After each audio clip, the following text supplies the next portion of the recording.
The problem is the monopoly game, which is controlled by the Federal Reserve, the private bank, which is actually controlled out of London, is manipulating all the dollars to put them out, put more and more people into debt. So the illusion of equity they have in real estate is coming apart. The players that are analyzing everything are expecting massive foreclosures next year and the beginning of what we call the recession it's going to be worse than 29. It's your house that you're living in. You think you own it. You don't. Right. You have contractual right to transfer the airspace, subject to you paying taxes to the state. Right. Or the Global 2000 discussions that we had. The real problem that they have, as Kissinger says, is there are just too many people on the planet. And 40% of the world, 2 billion of us, exist on less than $2 a day. The summary of the Global 2000 report I put up on my website, nohoax.com, right. But if you look at it, it makes sense to get rid of people. So what they said, they're going to make godlike decisions on who lives and who dies. Now, obviously, some of the meetings we sat on, we were planning on using neutron bombs on the major cities, because that contains most of what they call... You actually heard this? I sat in on the meetings. I was in the game big time. In fact, I was making such a mess, they decided rather than kill me, which they could, they just invited me into the inner group and asked me to be the finance chairman. And at that point, I probably would have been in, Secretary of the Treasury or something, whatever they wanted to do with me. What I was doing prior to that, so, making it right, I would volunteer to become a president of a company. And I'd go in and liquidate it. And we get rid of the expendable containers. That was my job. Expendable containers meaning human beings? That's right.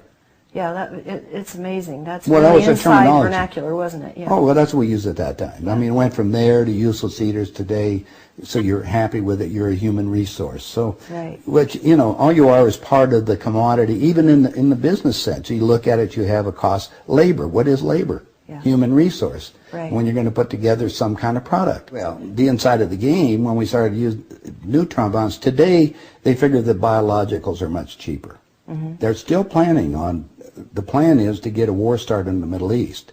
And they're still planning on using a neutron bomb, or one of the bombs that they've got developed on Israel. Mm-hmm. And that's to begin World War III, mm-hmm. which is all on the cards. And it's going to happen. They even put a monument up for this whole program. It's mm-hmm. called the Georgia Guidestones. Mm-hmm. Outside of Atlanta, right. And they've got it all set down there. It's all in 8 languages. Basically, it's fait accompli as far as they're concerned. It's just to get the thing going in the Middle East, and it's not going fast enough. I mean, we have the Plan 2000 with the war starting in the year 2000 in the Middle East. Right. Reduce the population of the planet down to 500 million, have one world currency under the Homeland Security, or FEMA if you want to call it. They're going to declare an emergency, which are going to shut down everything. My friends, my CIA associates, I don't even call them friends anymore. CIA is crooks in action. Yeah. They're all professional liars. Yeah. I mean, they got to be if they have that job. Yeah. So that you have to look at what they're doing. Anyway, they're so concerned, they're leaving the country too. Most of them are going to Latin America. Meanwhile, they're closing in every day right now, just closing in to make it so we're going to be set up in these enemy prisoner war camps. I published a book. It's called Chaos in America. Mm-hmm. In it, I was asked to build an enemy prisoner war camp. I put the contract in this book. So you can read it for yourself. This is in downtown Las Vegas, right on the railroad tracks. It says enemy prisoner war camp. They're all on top. And they're building them all the way across the United States right now.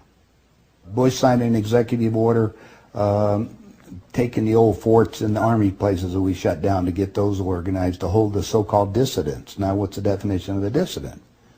And the problem is that we're going to enslave ourselves because most of the people want to keep having food coming in, and you're going to follow the line. You're just walking yourself into your own prison camp. Then we're going to come down to the extermination, just like World War II. Right. Well, Phil and I have lectured together. I know Phil Snyder. He's dead now. Yeah, I know he's dead. And so what about what he was saying about the number of bases at that time? I think it was 129 bases before he died. Underground had already been built. Is that all for the elite? Yeah. Really? What are they going to do with the rest of the people? They just get rid of them, leave them above ground and be radiated. Now, my son happens to be a nuclear physicist. Mm-hmm. Spent the last 3.5 years in a secret city in Russia. They're about 12 years ahead of us. They have 22,000 nuclear warheads. And of course, we're the target. The Soviets have 3 nuclear submarines on the west coast and 3 on the east coast. They're about 2 football fields in length, 5 stories tall, and they all are nuclear power and aimed at our major cities. Well, because the plan is the northern hemisphere is where they're going to release the nuclear bombs, and the theory was that the winds from the North Pole that are coming down, because that's increasing drastically, will go to the equator, and there will be very little spillover because of the reverse of the winds, because of the southern hemisphere. Okay. So therefore, the nuclear radiation here will be a lot more than the southern hemisphere. And this is a fait accompli, you believe? Oh, they think so. Oh, yeah, they think they've won. That's the reason why they don't bother about me talking about it. They don't care whether you know or not. What are you going to do about it? And you have no idea what China is until you go over there for yourself. With 1,300,000,000, you understand, almost, well, a little over 4 times our population. Right.